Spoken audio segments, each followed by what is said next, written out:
What is going on, guys? Judo Sloth here, and it is time to crunch. We are recapping the CWL Premier match between Crunch Time and Marshall's Nation. What a war this was. They are in positions 1 and 2, and they battled it out this weekend. The fantastic victory to Crunch Time, and we are showing you attacks at Town Hall 10 and 11 today. Plenty of them on display. We have lavaloon, hog riders, and even a dragon attack towards the end of the video as well. Starting off at Town Hall 11, then we'll move down to Town Hall 10. The first one here is a beautiful lavaloon hit.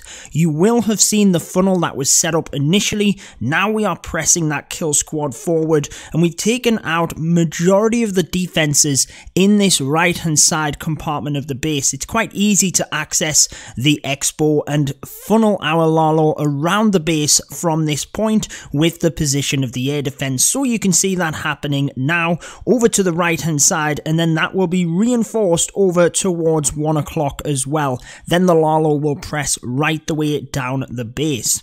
Now, if you guys do want to join Crunch Time, the link is in the description of this video for the UK War Alliance. Their Discord is there, guys. That's the recruitment server. That's where you need to go if you want to compete with these guys.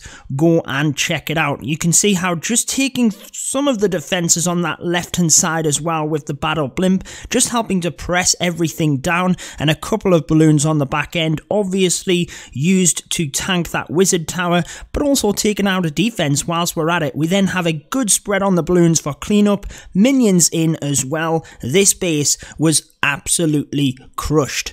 Now, we do have 7 attacks on display for you today, so I am going to be fast forwarding through the end of the attacks, basically just the cleanup. You know, you guys don't really want to see that too much, do you? You want to see the attack itself.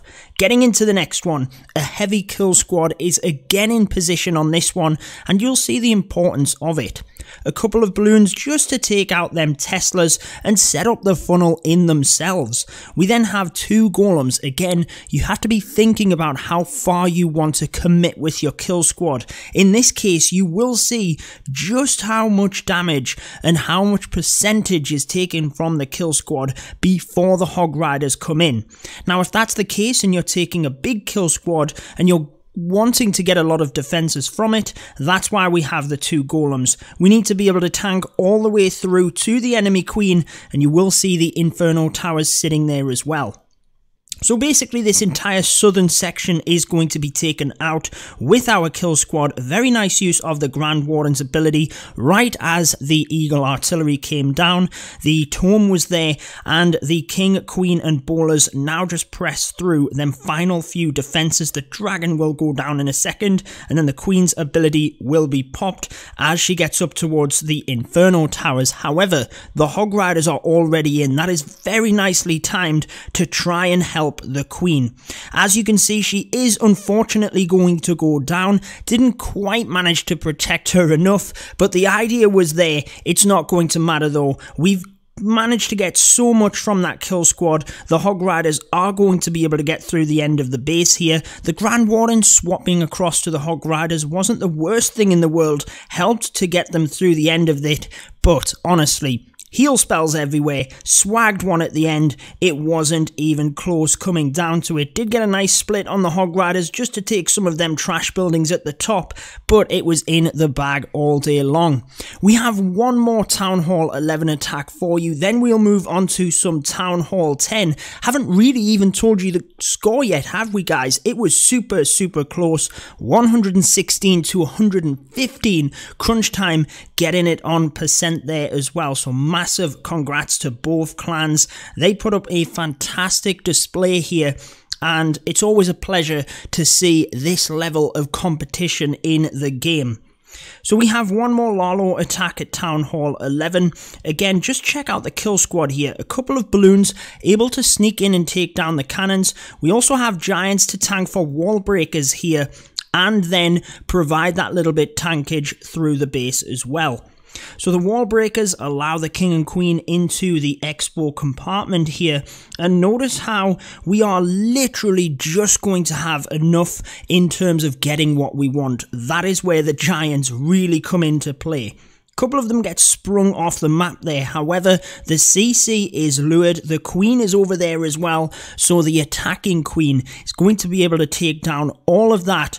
Fantastic value over on that side of the base, and now we can start the Lalo round from the left hand side. You can see where the sweepers are pointing, both of them down towards the south of the base, so it clearly makes sense to come in around the base from behind them, and we're going to start from over on the left hand side. We do have the Grand Warden on air because we pretty much just used the king and queen to take out the top portion of the base. Again, wasn't a heavy kill squad for this one, so you have to think about how much you're committing to your kill squad as to how much troops you want to put in there. If you're wanting to get a lot of value, clearly you need to put more troops in there. Now the battle blimp was sent straight the way across into the center of the base. That's fantastic to lock onto eagle artilleries and things. Sometimes if the kill squad is not needing the wall wrecker, maybe the town hall's in a poor position for you, it's very easy to merge the battle blimp into the lavaloon, and in this one we were able to get the battle blimp right into the center of the base, take down the eagle artillery, or near enough. The balloons were dropped off in that general area, but that is definitely something you want to think about. Maybe you've got a ring style base, it's an easy way to get some balloons into the center of the base, onto them defenses. Again, you've got techniques such as dropping the dragons onto the queen to take her out. There's a bunch of stuff that you can do in order to merge the battle blimp into your attacks. Now let's move on to Town Hall 10. So we do have 2 Lava Hound hits for you, a Hog Rider, and then we'll finish off with that dragon hit, very nicely planned. So with this one, the battle blimp is going to come in and basically charge its way forward, get that Inferno Tower down, lure the CC, and basically strip out that right hand side of the base. That's always huge with your kill squad in terms of when you are doing these attacks, for instance the lavaloon. The balloon pathing is massive, guys. You definitely cannot overlook that, and that right hand compartment is now down. We've essentially created that kind of semicircle around the base, if you will, already. We've lured the CC, so it's very easily here to just pull the dragon to wherever we want, in this case over to the right hand side, because we are going to be able to snipe off another air defense here with the queen alongside the point defense around it as well. So the more value you can get, definitely you want to do that, and you just need to think about, is it worth pressing in there for the queen? You'd have to commit a lot more to get through there, and basically you can do it on the fly if need be. The queen ends up taking another air defense there as well, so we now only have 2 to contend with. So just look, before the Lava Hound even comes in, that whole right hand side of the base is down. It is crazy how much damage was done here.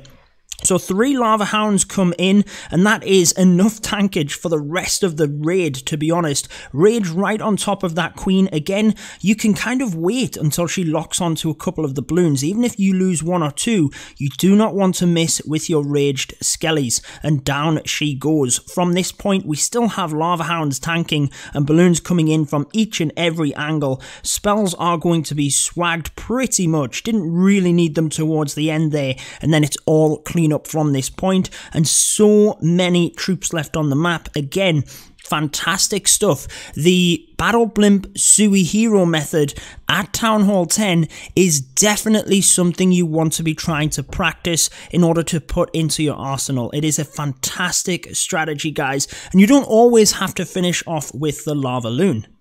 Now let's move on to the Hog Riders at Town Hall 10. Again, the principles at 10 and 11 are pretty much the same. You do have the Grand Warden on offense in order to use his ability, so that's always nice, and the Eagle Artillery is the main thing you have to contend with. However, again, you can use methods like the Battle Blimp onto the Eagle, take that heavy kill squad. You know, there's ways and means around it. It's not that different from Town Hall 10. So in comes the Wall Wrecker for this one, again providing access for that kill squad, and the free spell is fantastic to basically allow the wall wrecker through the base. Notice how the position of the wall wrecker as well directly targeted the single target Inferno. The wall wrecker does a huge amount of damage. If you can get it to target the defenses, then it will go in your favor. And again, just take a step back at this point and look at how much we have got from the kill squad. That's pretty significant value, guys. So if you can get that and press into the base, then you want to be obviously committing them troops to do so. The Hog Rider's now come around the edge of the base, and he needs to be careful here with the heal spells because there's a lot of splash damage there in that area. However, the kill squad has allowed a thin area of defenses around the outside, and there's nowhere where the Hog Riders have to go where they will not be in the heal spells. As you can see, when one of them goes down, it actually covers the entire section of the defenses, and that is exactly what you need. Making sure to cover that area where there are gaps towards the Inferno Tower, and once you get down to the end of the raid, the only thing that was tricky here was the Wizard Tower, but he did get a very nice split on the Hog Riders so that they didn't suffer too much in the way of splash damage, and we do have a Troll Tesla in the corner. Imagine if there was giant bombs there. Man, that would have been awful. Anyways, you do have to be thinking, you don't need your troops at full health once you finish a raid. I'm not saying you want to go full YOLO mode and fail to a giant bomb and a wizard tower on the back end. However, you've got to think about this stuff, guys. If you're going to use that heal spell, using it earlier on where that gap was beside the Inferno Tower is definitely how you do it. And that was a fresh hit, guys. Otherwise, when there's an not an Inferno in the corner of the base, that would be ludicrous. When there's a Tesla in the corner of the base, clearly you want to just drop a balloon on there, get that out of the way, trying to basically make you time fail with the Teslas in the corner, but they're easy to counter once you know that they're there, guys. It's basically at this level trying to defend a couple of hits if you can. If you get hit on a fresh for the 3 stars, that's clearly not what you want. Again, the funnel gets set for this one, and we are basically pressing in, able to get a couple of wizard towers. We are going to get the CC, some of the air defense, and again, we're not going to get the queen. So it's always base dependent. Yes, you have some defenses that you can try and get with your kill squad, but basically you want to be trying to think about where you get the most value. And in this case, coming from the right hand side of the base where the queen is, there's not a lot of other things there. It would be more trickier. Let's just take the skeleton spell. Yes, we could have got the single target Infernos, but then you've got to think about making sure you've got enough troops in order to have them frozen. You might need the freeze spells, or you need more bowlers perhaps to distract them. It's just a lot of other things, whereas a lot of balloons for the lavaloon, sorry, is easy enough to get over to that side and just swarm the Inferno Towers. And again, with the Queen, you're going to be using your spells over that area anyway for the balloons. You can then just knock the skeleton spells on top of her as soon as she is distracted with the balloons. Getting down to the end of it as well, we even have a Lava Hound that didn't pop. As soon as them balloons are in and taking out defenses on that side, you basically need to be getting some of the minions in. You don't want to be time failing because you never put the minions right behind it. Same with the Hog Riders. Get a couple of the wizards behind it as well. It will definitely help you out. So we are on to the final attack of the video. Be sure to let me know in the comments, 1, if you are still here, hashtag crunch time, and 2, what attack strategy was your favourite? Jackadunga, many of you guys will know him, getting it done here, in with the battle blimp first, pulling out the enemy CC, fantastic stuff, and also picking off some of them defenses. Where's the Sui hero going to come from? Check it out, over on this right hand side, we're able to take out the air defense, but not only that, since we're using dragons and there's a single target Inferno, we are actually taking every single defense around this area so that we can directly target the single target Inferno. Watch this, there's nothing else there. So although that's a little bit deadly for dragons, it's not going to matter. We can target directly onto it. By the time it starts to even think about heating up, it's gone. all of the dragons have that down, and from that point, they just move from the Inferno straight to the enemy queen. She is down, and once they're into the center of the base, they can start wreaking havoc from there.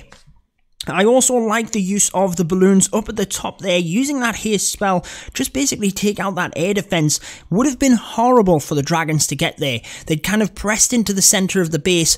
From that point, it's a little bit trickier in order to control their pathing. Yes, we've got the main defenses down, so it doesn't really matter at that point. You can kind of let them do their own thing, if you will, but that air defense on the other side would have just been picking them off, and we wouldn't have been able to rely on the fact that the dragons would go there. So directly taking it out is the best option. And there you go. Jack Dunga also had another fantastic Hog Rider attack in this, but the dragons have split up at this point, and there's no real area where they are going to go down. We've taken the center of the base and basically got all of the defenses down so efficiently that we can just let the dragons do whatever they wish now. Finish off the base. I hope you have enjoyed this one, guys. Again, thank you so much to Crunch Time for allowing me to do this. Super impressed with their stuff, and best of luck with the rest of the season. Hopefully you'll see more here. I've been your host, Judo Sloth, and until next time, peace out.